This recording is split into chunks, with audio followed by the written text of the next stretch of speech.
Welcome to the ChangeMakers podcast, produced by City Current. I'm your host, Jeremy Park. We have a fun treat, a double treat, if you will, a 2-for-1 special where we have a ChangeMakers couple who is doing amazing good, who has a very powerful story as well. So we are joined by our good friends, Robin and Jason Hills. We're doing a virtual version because obviously we're during the quarantine time, so we want to make sure that everyone is safe and healthy where they are. So they're coming to us from their home. I'm in my home.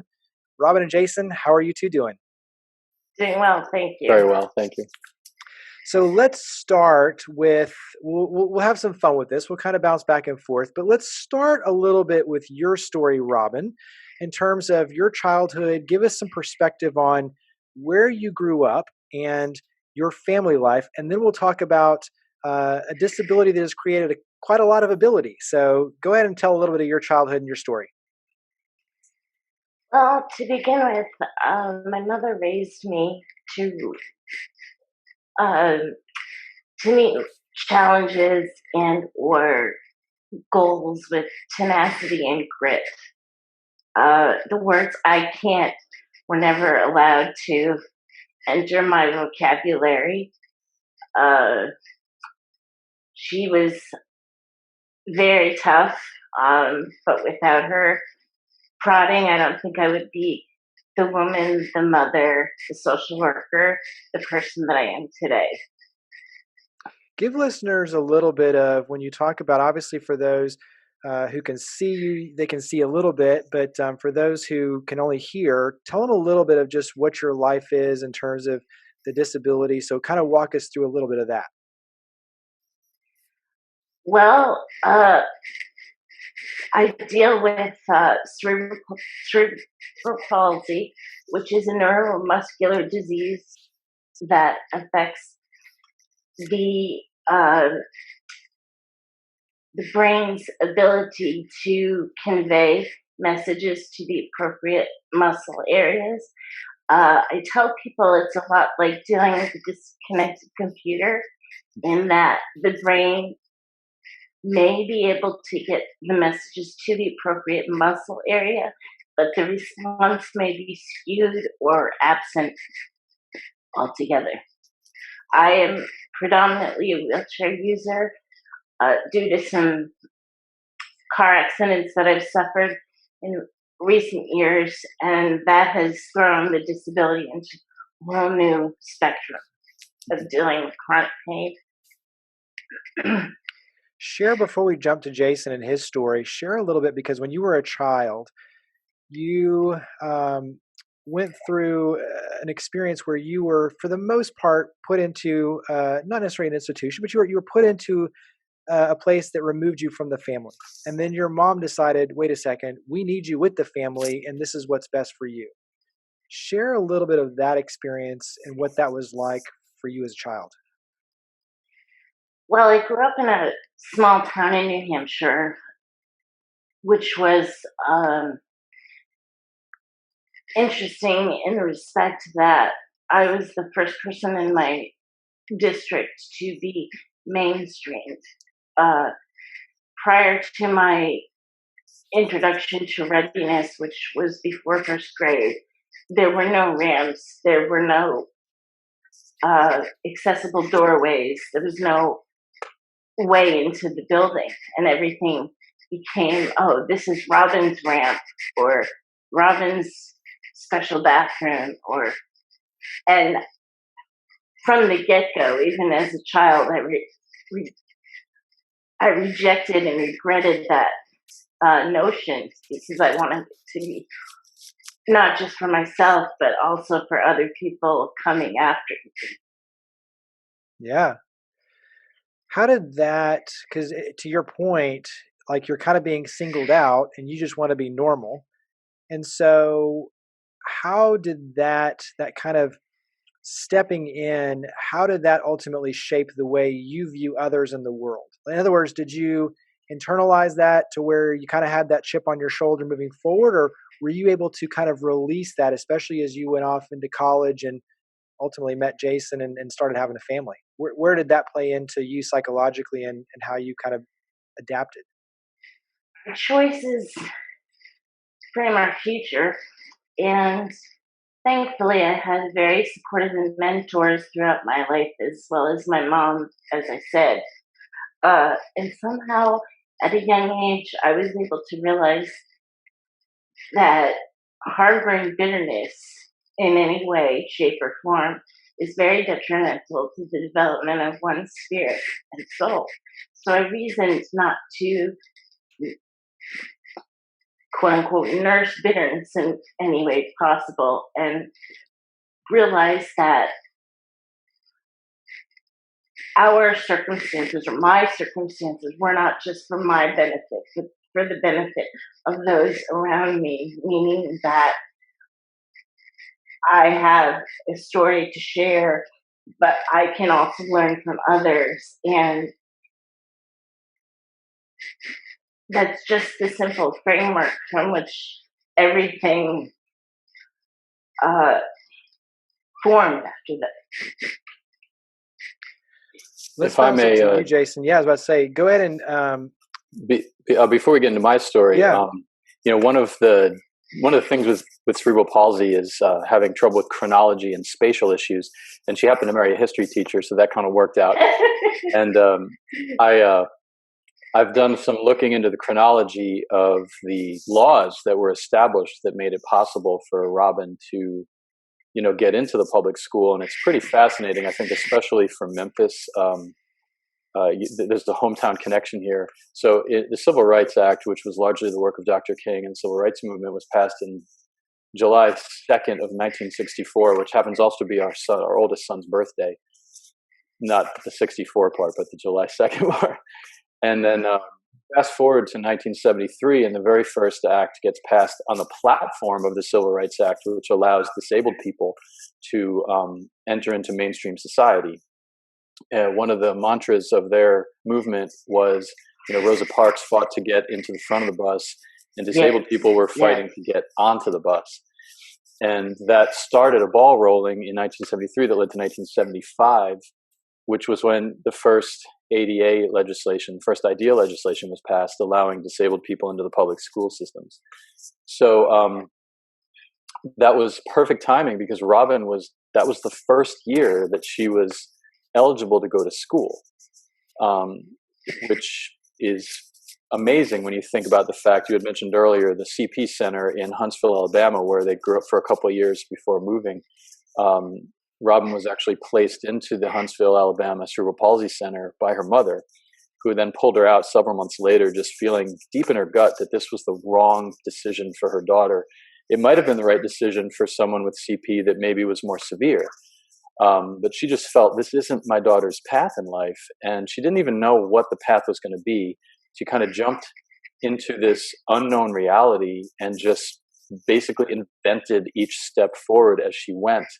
And then it was only until several years after that that ADA legislation showed what the path was going to be.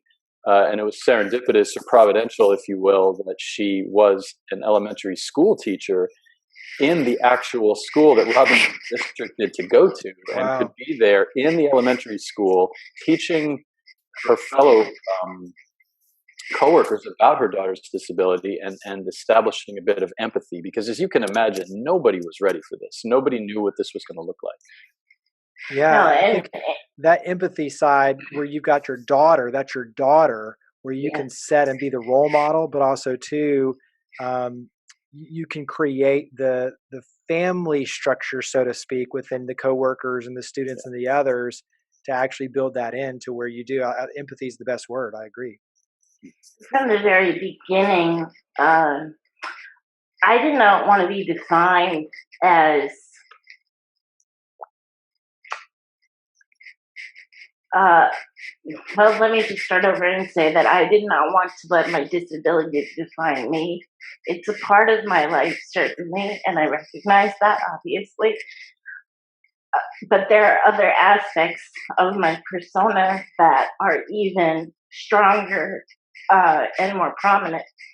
And that's just the way that I have viewed life. I don't know how such insight came to me at a young age, but I really think that it was a gift of providence, because without it, I wouldn't have survived nearly as well.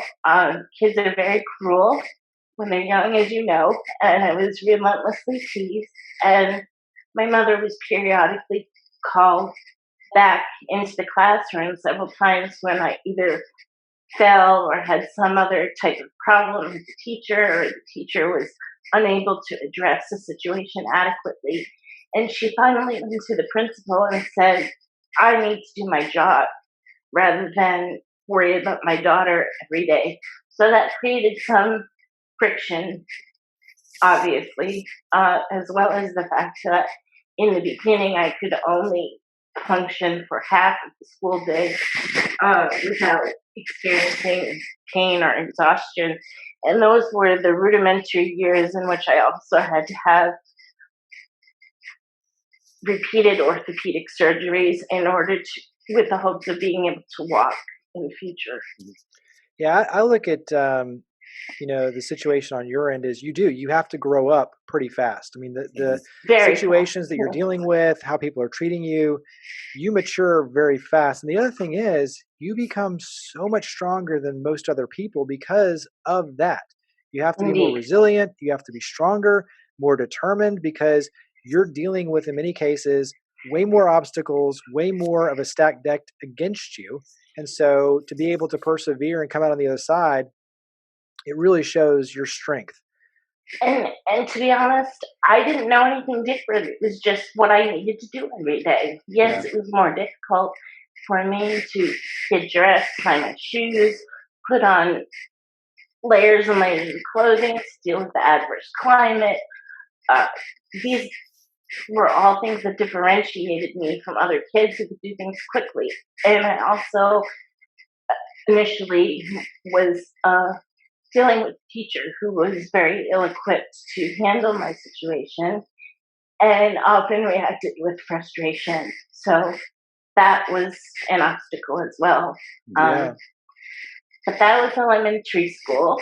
And then there came middle school and high school, in which I was given a wonderful reprieve from the public school systems in the respect that the district deemed it more um,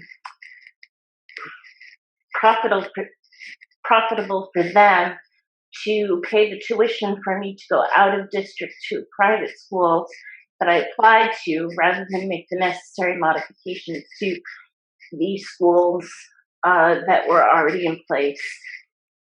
So I was sent out of district to private school for junior high, which was 2 years, and then 4 years of high school, which is absolutely stunningly wonderful.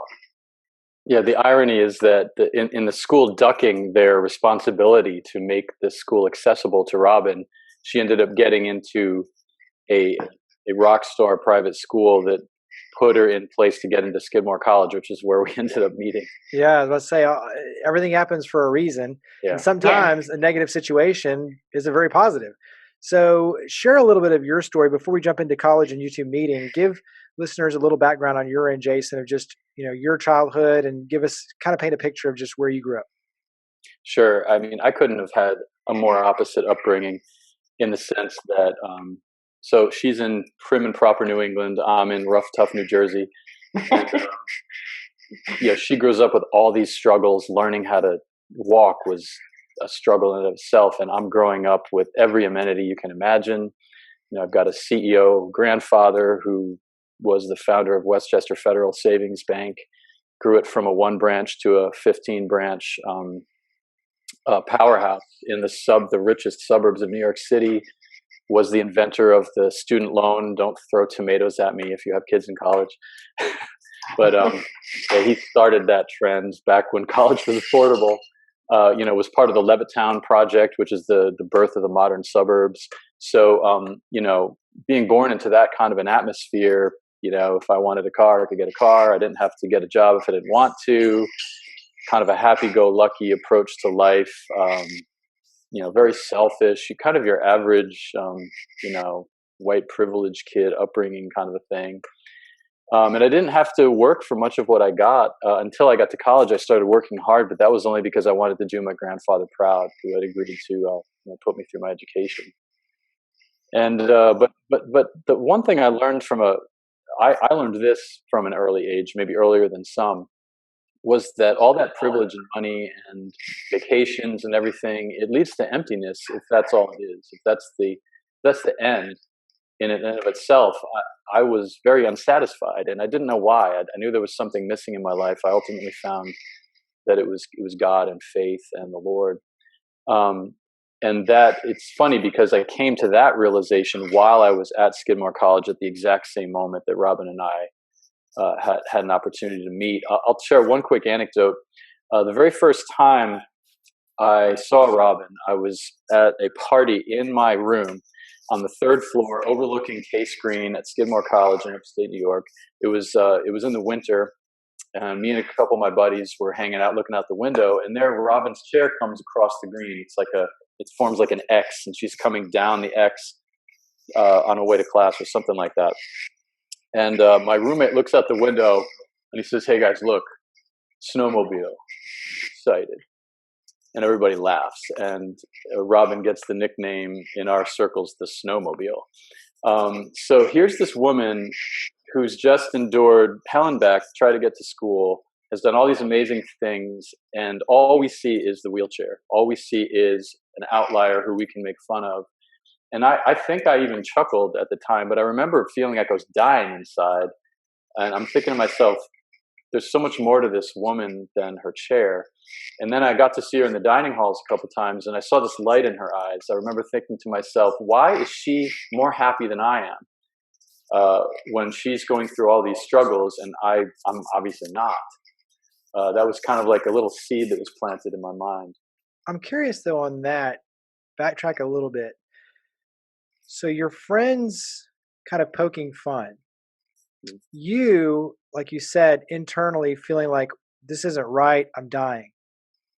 Does that then fuel your desire to want to get to know her better? Because it's like, wait a second, they're making fun of her. I don't think that's right. That's someone now I want to get to know. Whereas before, it might not have been a priority necessarily. My point is kind of even going back, everything happens for a reason, right? Them Yes. poking fun, you internally saying, that's not right. Like, I want to know her.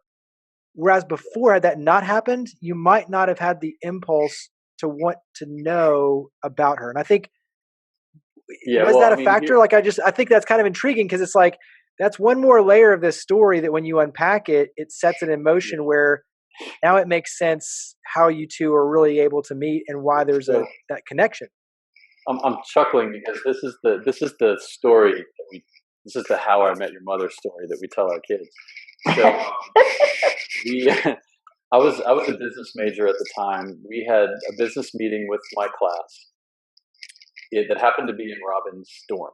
It was in a special meeting hall in the outside area of her dorm. I got thirsty, asked the teacher if I could get up and go find a water fountain. I'd never been in that hall. I'm walking down looking for a water fountain, and I see one open door. It turns out it's Robin's door, and I don't see a water fountain, so I stop in. I see her.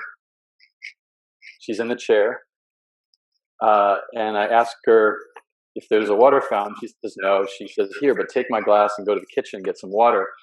And that was the first time I met her. And then it turns out, providentially again, that same week, right after that, a friend of mine had invited me to a campus Bible study. And for some goodness knows reason why I decided to go. I show up to the Bible study. Guess who's leading the Bible study? It's Robin. We still remember what it was on. It was on Psalm 119. And I remember thinking to myself, well, that's really strange. Here's this woman, seed number one was seeing her going across the green. Seed number two, seeing the light in her eyes in the dining hall. Seed number three, meeting her at that serendipitous moment with the water fountain. And now here we are at a Bible study together. And there was a lot more. I don't have time in a 45-minute interview to tell the Well, whole yeah, story. but I think though I'm big on like what are takeaways and lessons learned, right? Because I think that's how we all learn. And I think on that, it's quite a few things. One is how the internal monologue of knowing that something's not right leading you to want to explore. That's something that all of us can do. When you talk about how do we build empathy, how do we treat people with respect, it's giving that internal monologue a true platform, but it's also too realizing that one person who says that's not right, who then takes it upon themselves to make it a priority to go and humanize the situation and meet them, can literally change the landscape for everyone.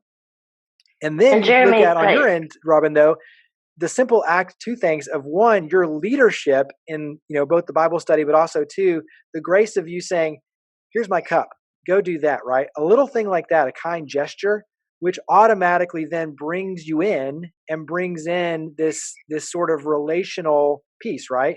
So I think all those little small things, when you talk about how do people, well, you extend your arm, you extend the cup.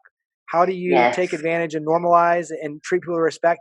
You listen to the internal monologue and you act on it in terms of opening that door and giving them a chance to truly share who they are and what they're about.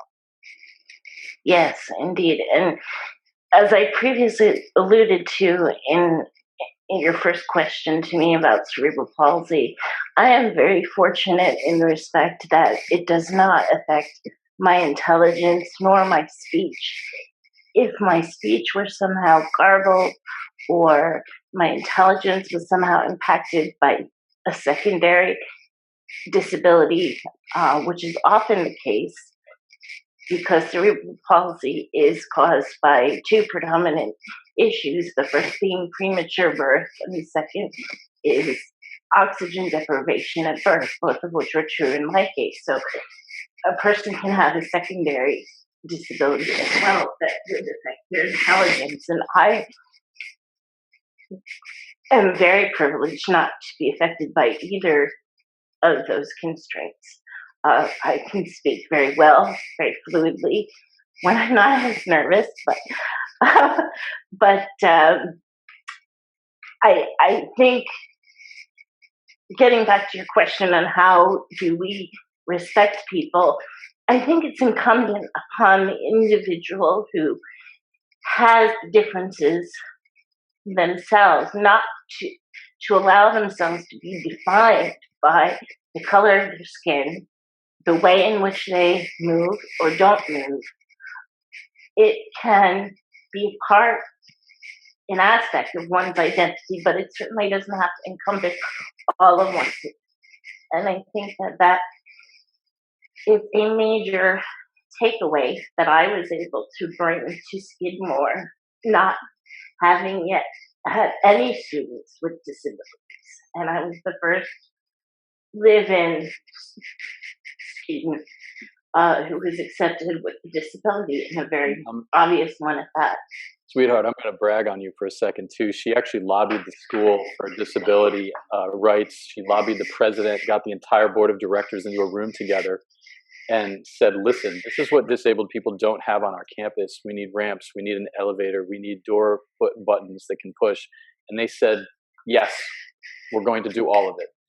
And we know other disabled students that have come since her that have been able to go to Skidmore because she was brave enough to push that through. She was a true hero. I'll skip a little bit forward and say that our own daughter now goes to Skidmore College and gets to walk through those exact same doorways and walk up and down those exact same ramps.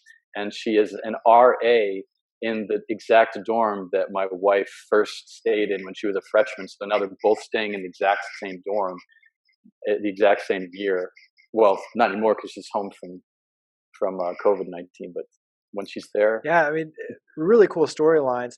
I'm curious on your end, as you two are going through your college experience, did you see the change? So, in other words, the friends on your end that at first were kind of making the jests, did you see the change in them where all of a sudden, as they get to know her as like your girlfriend, and then these individuals who now this is your wife and a mother, did you see the physical and the mental transformation in the eyes of others through this process?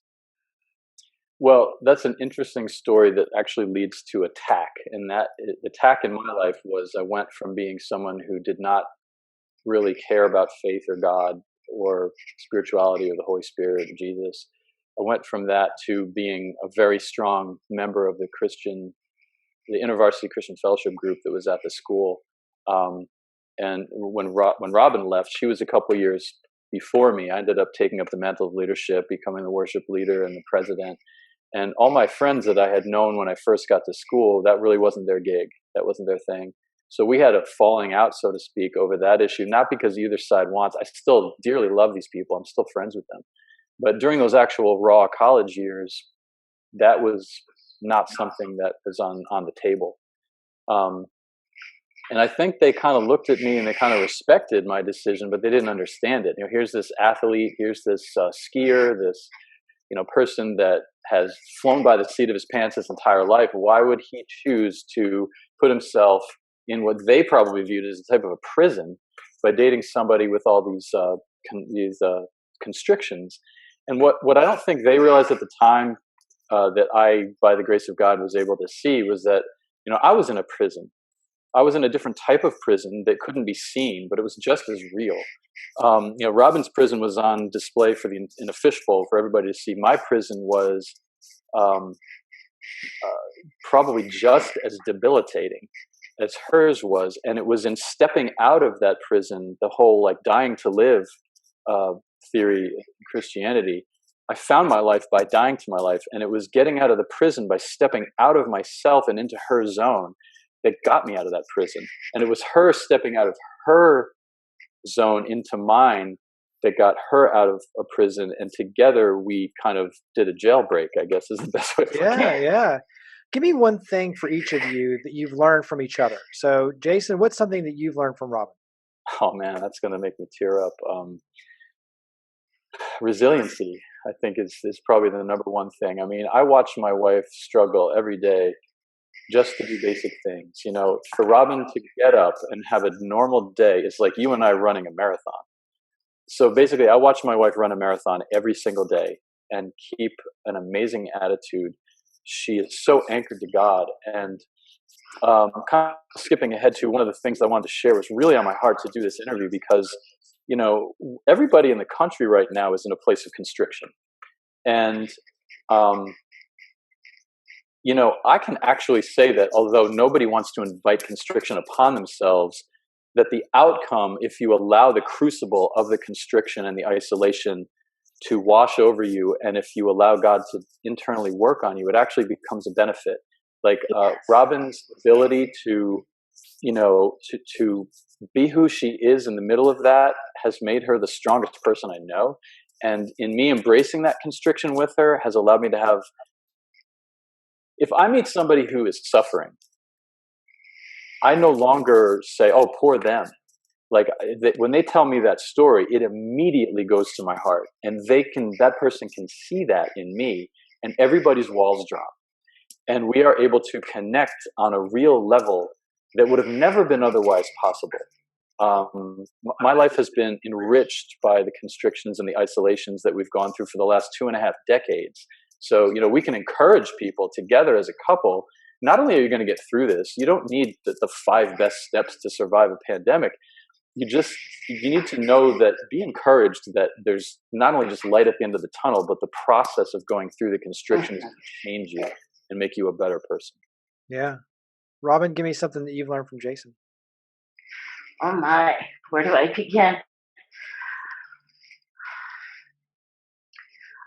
I am very blessed to be married to a man who loves the Lord, loves his family, and loves me with all of his heart. And that kind of love was foreign to me before I met Jason. So I would say it would have to be the love that radiates from him and the corresponding belief that, yes, we can attain dreams together. And it's always been together. It's never been your family, my family. It's how are we going to handle this? So I would say it's his pervasive love of me and his family and his God, and also the ability to believe that we can indeed accomplish what we set our minds to. What's a tradition or something special that you two do together? And it can be you two individually, like as a couple, or it can be with your family. Do you want to answer? Or do you want me to? I mean, I'll let you take the floor on that one. so well, let me just say this first. Like having a family with a disability, it looks very different. I mean, there's a lot of things that are normal, kids who fight with each other and go to school and all that kind of stuff. But like, we don't really do family vacations the same way that you do or that anybody else does. And when we do go on family vacations, which is very rare, we have very limited activities that we can do there. So I think when we build family, we build it around spirituality. And I mean, one thing we do together is Passover. We kind of have a Jewish Christian symbiosis in our house, and we just went through this. We just went through the Passover celebration. We talked about how, and actually, I asked her to date me at a Passover. Yes. That was our very first date. Was a Passover Seder in the late 1990s. I know that sounds really, really weird, but we are weird, so I guess that's okay. Anyway, the whole idea is, the people of Israel are supposed to isolate themselves with a lamb and examine that lamb for 1 week all by themselves in their houses. And then that leads up to this plague coming on the nation. And again, let's everybody get inside your house so that the angel of death will pass over your house. So we love making those kinds of spiritual connections between what's actually happening in the world and what we're talking about. It's not just something that happened all the way back in the time of Moses or, Jesus fulfilling the Passover with the Lord's Supper, which was about 2,000 years ago. It's an ongoing tradition of love and fulfillment that continues to enrich our lives. And I think probably since that's the root of our relationship, we love to share the root of our relationship with our kids through these holidays and festivals and special moments. I know that your daughter has won a Spark Award, and so that's a huge honor. And so when you talk about what this means for your children to see the interaction and the unconditional love, to see the struggles, to see the resilience, how has it changed them? I would say it's changed them quite significantly. First off, in making disability normative.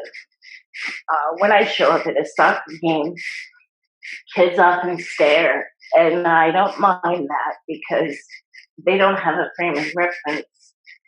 I put it this way. When's the last time that you went to the grocery store prior to COVID-19 and were able to see a person in a wheelchair on the cover? You don't.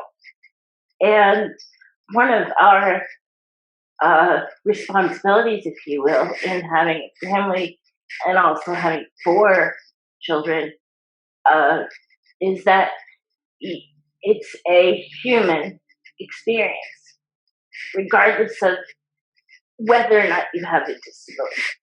No, amongst people with disabilities, having families such as ours is not at all common, but it's normal. And so our children have grown up with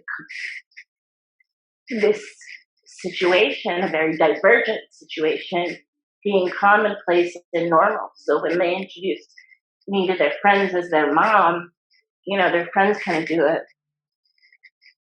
are taken aback a bit. But being that Jason and I are so relaxed about our situation, I think we can instill that in our children that this is just what it is. Every person has their differences, whatever they may be, visible or not. Yeah, and I like the way that you framed it too, Jason, in terms of, for you, you can see the physical prison, so to speak. For most people here's the thing with COVID-19 and the quarantine, like, sadly, it's bringing out a lot of issues in terms of depression, alcoholism, drug addiction, all of these things, right? There are very real mental prisons that people are in. And you own up to them and you can break through them, or you get debilitated by them. Yes, In many cases, exactly. those, to your point, can be just, if not worse, in terms of the Exactly. experience and what you carry.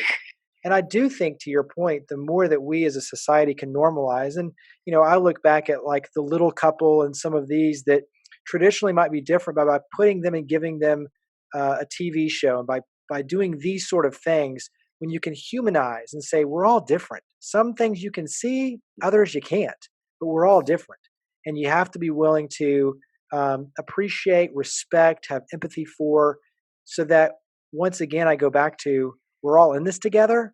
If we have empathy for each other, we can all learn from each other. And there's really valuable lessons in both of your stories, but all of our stories. And I must say that dealing with pain will either make you bitter or empathetic towards others in their situations. And thankfully, I have always been able to ask the Lord to help me look at other people rather than internalize my difficulties and sit in them and let them define me. At a young age, I began to write because it was much easier to manipulate words than it was my limbs. And when one is stationary, if you will, you become a student of humanity and learn to study people and their reactions to things. And I think that's what led me into the field of social work and dealing with mental illness and dealing with addiction is something I saw quite frequently. Jason, on your end, talk about family and kids, and what how you've seen them mature in this process. Sure. Well, I mean, I'm so proud of my children in that I think in having, besides for them having resiliency, they also are able to receive people very quickly. I think that, every time someone meets like the other, like somebody that's from a different background or whatever, and it's the first time you're meeting them, there's almost a natural jerk back reaction that happens inside all of us. I think it's just part of our biology. But because they know what it's like to be in one of those families, they can jump right over that hurdle very quickly when they meet somebody else. I think of Michael, from Memphis Rocks, the very first, person to climb the wall. Like my daughter developed a very close friendship with Michael, like very quickly, because so what? We grew up in different parts of town and we look different, but that's just what things are like in her family. So it's normal for her to be able to do that. Yeah, And they can I get also past the was, surface pretty fast. yes, yes. And Yes, very I much look so. at my son Lev, who's an eighth grader at St. George's Independent School, where I direct Institute for Citizenship, and I see him having that same quality. So it makes me realize it wasn't just Eliana; it was part of the upbringing. He's always the one reaching across the aisle and making the connections from, the school's vision is to bring the city together, and he's always out there on the forefront, even getting Yes, flack from some of the people that have similar backgrounds as him for maybe doing it too much or something like that. But to him, it's like, what do you mean? I'm not doing anything. I'm just treating people like people, and it just naturally levels the playing field for everybody. and not to sound cliche-ish, but I think also easy lessons in life do not make for much of a legacy. And Yes. I think we have tried to instill some of the wisdom we've attained along the way in them. And they fight for the ones that can't fight for themselves. I'm so proud of them, Yes, watching them do that over and over and over again. And now my daughter wants to go into medicine, so she might theoretically, if things work out, they never work out exactly the way you see them, but I see her in some way or another following a career where she's advocating for people and helping people. Yeah. And as a father, there's no greater joy than seeing that. Let's do this. Let's switch over, and we'll do some lightning rounds. But in that, we're going to ask you some deep questions too, just because obviously I enjoy where these conversations are going. So I'll throw out a question. I'll let either one of you answer, so you can figure out who wants to answer it in terms of just taking it. But for starters, what's a recent book that you've read? You go first. Oh my. I am currently reading a book entitled Chasing the Vines, which is based on, it's by a well known Bible teacher, Beth Moore, and it's based on the uh, chapter in the New Covenant or the New Testament, John 15, where it says, I am the vine and you are the branches. And she talks about her trip to Tuscany, Italy, and studying grapes and the culture of that viniculture and that whole genre. And it's very enlightening for me in that she talks about a common thread in our lives being taken from the beginning and woven all throughout our experiences, and of course I resonate with that. Yeah. All right. What do you like to do to relax? Either one of you. Oh wait, I want to answer the book Okay, you can question. answer the book one. I'm in the middle of reading Michael Drake's The Bliss Journey, and it's fabulous. It's it is fun. it's due to come out soon, and I just love how he brings up the fact that everybody has a story to tell. And it was the fact I wanted to mention this at the beginning. It was Michael on your radio broadcast saying everybody has a story to tell that allowed me to free myself up. I said, "Oh my goodness, this is the time to share our story." So you asked a question about a book, and it actually relates directly to our interview. Hey, yeah, everything is interconnected. It's all woven together. So what do you like to do to relax? I play soccer. Robin, what about you? I enjoy reading, I enjoy writing, I enjoy listening to music, speaking with friends, just getting together with other people, and going for walks around the block with my dog and my children. Nice. Give me a favorite quote, something that inspires you. It can be one of your own, it can be from the Bible, it can be from anything. What's a favorite quote? Jason, you want to take that one? Oh gosh. Ki baha cholon bera vinyan. It's a quote from the book of Ecclesiastes. It says the dream comes through the greatness of the task. It's not a very well known Bible verse, but I take it to mean, my personal meaning for that verse is that that word inyan in Hebrew means difficult task, like something unpleasant that you don't necessarily want to do. So when you're in that situation, like we all are right now, and like I said, we've been in isolation kind of for 2.5 decades, and this is one of the verses that gets me through over and over again, is that your dream is going to rise up to meet the difficulty of whatever task you're going through. You won't know how it's coming. You won't know why it's coming. You won't know, how am I going to get through this? But somehow you just do it because the dream inside of you has risen up to meet the task. What do you hope that people take away from you sharing this story? So your story, everyone has a story.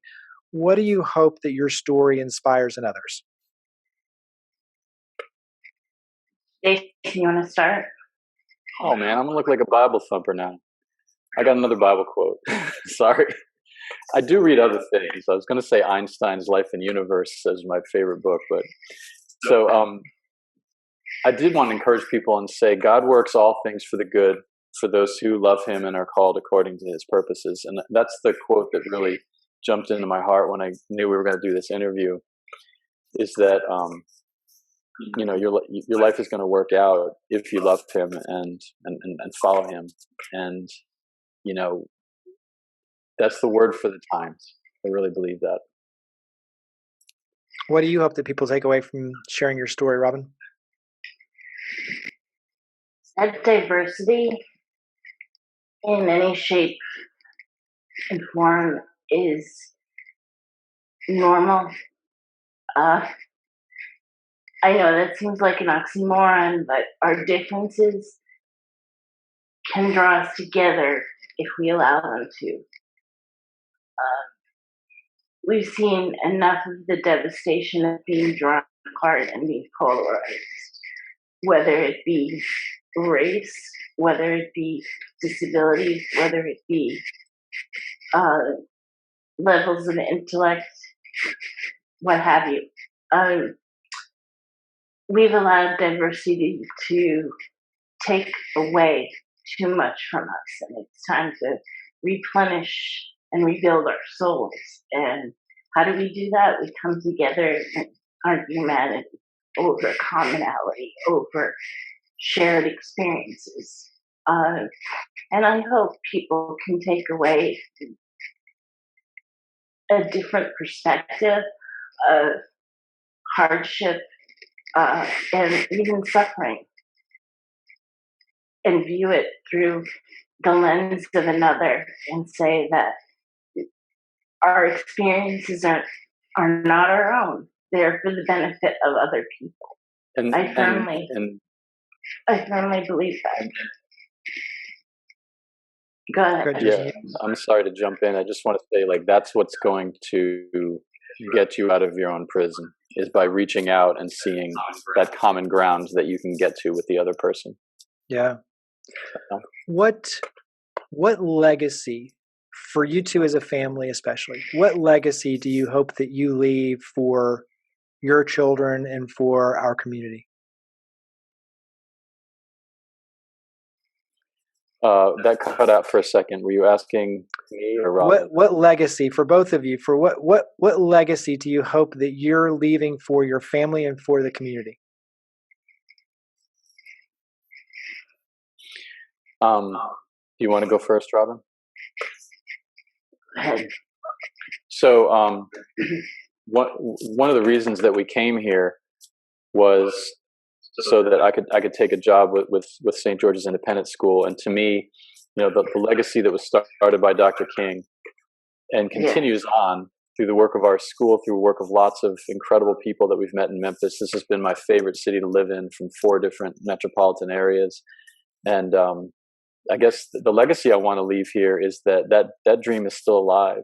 The dream of the beloved community, the dream of heaven coming to earth with people loving each other and deeply caring for each other and taking on one another's burdens. That's actually possible. It's a hard road to get to, especially in times of national distress, but it is a worthwhile dream to follow.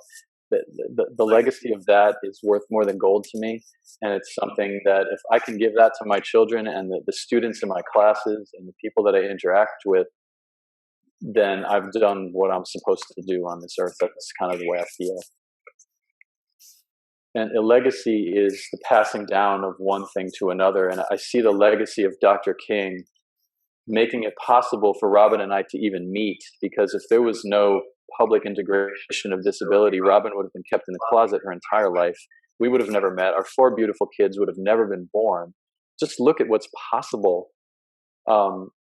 through that beloved community. It can literally lead to lives that would not have existed before existing.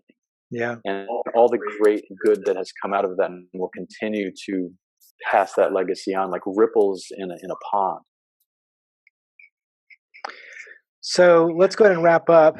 How do listeners reach out and follow you and your efforts, whether it be through social media, a website? Where would you direct us all to go to just be in touch?